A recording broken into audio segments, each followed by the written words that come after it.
महापुराण की कथा कहती है कि जल जो भगवान शिव को चढ़ाया जाता है,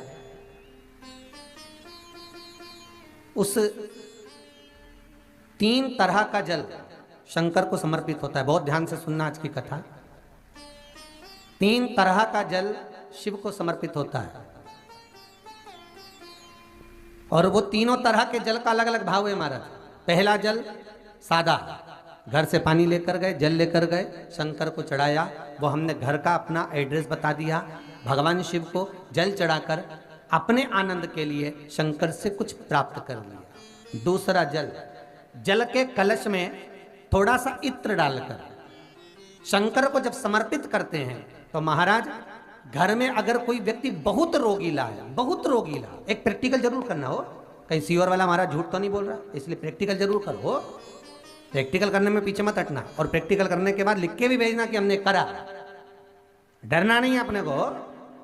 शिव महापुराण में, स्कंद पुराण में, नर्मदा पुराण में, भविष्य पुराण में, अग्नि पुराण में, नारद पुराण में, बरहा पुराण में, वामन पुराण में जितनी चीजें लिखी गई है एक एक प्रैक्टिकल कर कर देखो।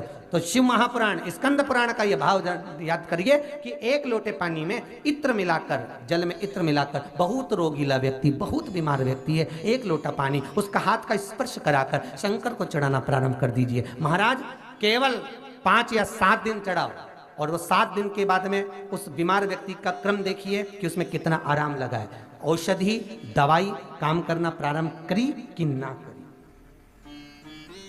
केवल इत्र समर्पित, इत्र का जल।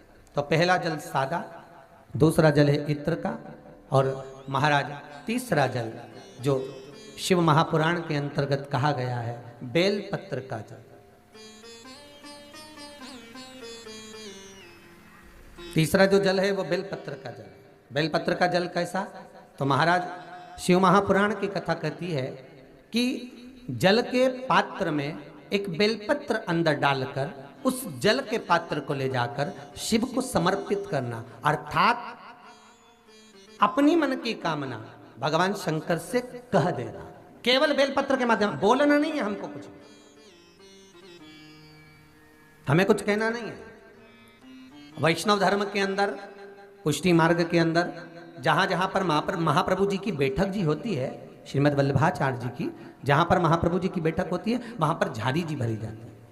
तो झारी जी जो भरते हैं, जल का पात्र जो भरते हैं झारी जी, तो उसका व्याख्यान वर्णन अगर करा जाए तो झारी जी क्यों भरी जाती है, तो श्रीमद् वल्लभाचार्य जी के जो लेख है उसमें वर्णन आता है कि परम भगवदीय वैष्णव जो महाप्रभु जी की बैठक जी पर जाता है और झारी जी जो भरता है, वो झारी जी भरने का क्रम ये रहता है कि वैष्णव जीव अपने मन की बात डायरेक्ट भगवान से नहीं कह सकता, इसलिए वैष्णव क्या करता है कि यमुना जी से कहता है। ये झारी जी जो है ये यमुना जी, तो यमुना जी को जब भरता है, झारी जी भरता है, तो अपने मन की बात वो यमुना जी से कहता है। यमुना जी से कहकर यमुना जी के भाव से श्रीमद् वल्लभाचार्य जी के सामने रख देता है। तो यमुना जी श्रीमद् वल्लभाचार्य जी को आज्ञा करती हैं कि जाओ, श्रीमद् वल्लभाचार्य जी से कहती हैं, हे वल्लभ जाओ, अब ठाकुर जी से तुम कहो कि ये परम भगवदीय वैष्णव आया है और इसके मन की ये अभिलाषा है। फिर वल्लभ ठाकुर जी से निवेदन करते हैं, फिर ठाकुर जी उसको स्वीकार करते हैं। अर्थात जल चढ़ाना, भगवान का स्नान कराना, भगवान के ऊपर जल का पात्र समर्पित करना, ये हमारे दिल की बात हमें भगवान को कह देना, हमें भगवान को समर्पित कर देना। अच्छा ईमानदारी से बोलो, तुम घर में रोज भगवान निलाती हो?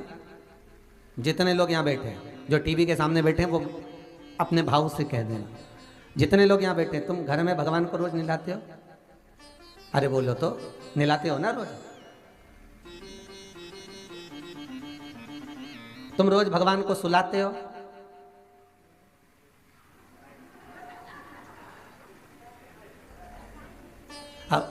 आधे इधर वाले बोल दो और आधे इधर वाले बोल दो, हो कुछ तो हो ही जाएगा।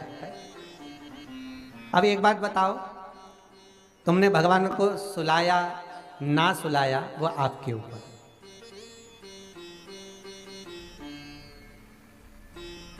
तुमने भगवान को नहलाया तो रोज ना, भले सुलाया कि नहीं सुलाया वो तुम्हारी मन की बात है, पर नहलाया तो रोज ना। अब वो नारायण वो मेरा ठाकुर, वो मेरा लाडला, वो मेरा विश्वनाथ, वो मेरा त्रिकालदर्शी, वो मेरा कैलाशी, वो मेरी भवानी माँ, वो मेरा दत्त, वो मेरा सतगुरु, वो मेरा ठाकुर, तुम उसको रोज निला रही हो। तो निलाने का भाव क्या है कि हम इतने बड़े भगवान को, त्रिलोकी के नाथ को हम स्नान नहीं करा सकते। केवल थोड़ा सा जल जो समर्पित सुबह सुबह करते हैं वो जल नहीं है, हम अपने हृदय का भाव भगवान को प्रदान कर रहे हैं। हम अपने हृदय की चित्तवृत्ति का भाव भगवान को दे रहे हैं।